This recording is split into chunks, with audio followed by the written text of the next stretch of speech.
Hi po. Magluluto lang po tayo ng pansit. Tatayan yung pinakuluan ko ng manok. Sabaw po yun. At ngayon ay magigisa naman po tayo ng ating mga sangkap. Andyan po ang bawang, sibuyas, at yung karning hinimay-himay ko po. And sinalak po yung sabaw ng manok. Nilagay ko po dyan. Nagdagdag po ako ng soy sauce, paminta, at of course yung broth, chicken broth. Konti lang po. Pinakuluan, nilagay po ang sotanghon at ang kanton. Pinibabaw ko lang po ang mga gulay. Tapos tinakpan. And after po ng 8 minutes, ay binuksan ko at chinek ko.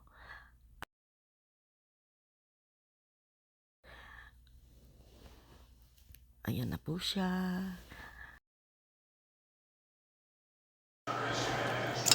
Ito na yung pansit ko. Ay, ang sarap. Grabe. 8 minutes lang to guys na niluto. Pero yung pagpapakulo ko ng ng chicken, syempre, kasi yung broth yung gagamitin ko. So, sabi na natin 15 minutes, may pansit ka na.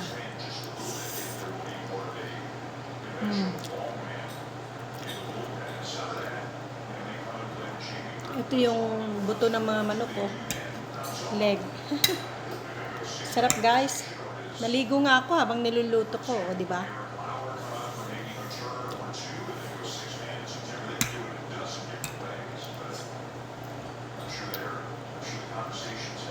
With sotanghon to, with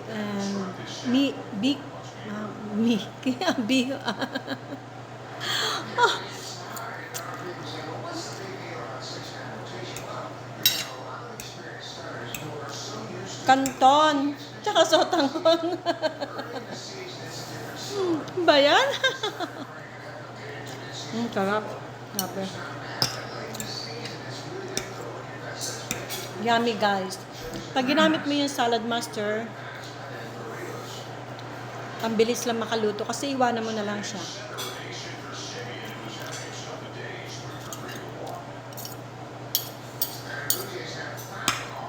Binuksan ko lang nung luto na.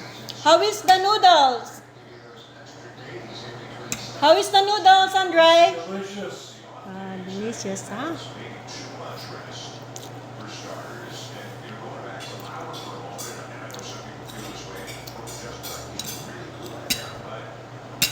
Sarap. Tsaka hindi overcook yung vegetable kasi nasa top lang siya.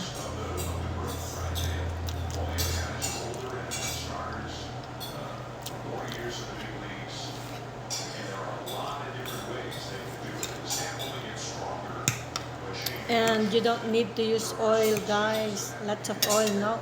Just a little bit.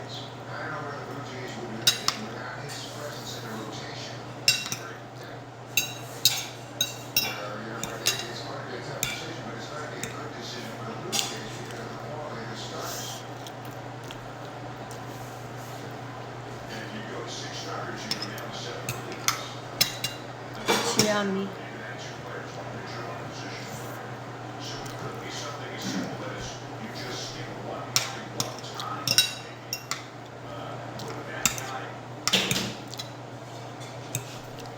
Yung broth na pinagpakuluan mo, yun yung gagamitin mo sa pagluluto.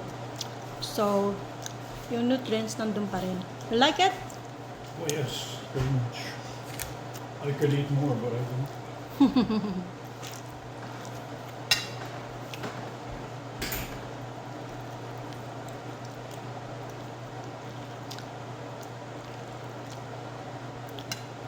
I just opened the pot, the salad master pot, after the timer, guys. Kasi you don't need to open it all the time para hindi mawala yung nutrients. The more you open when you're cooking is losing the nutrients of the food. I'll bring the truck to the door.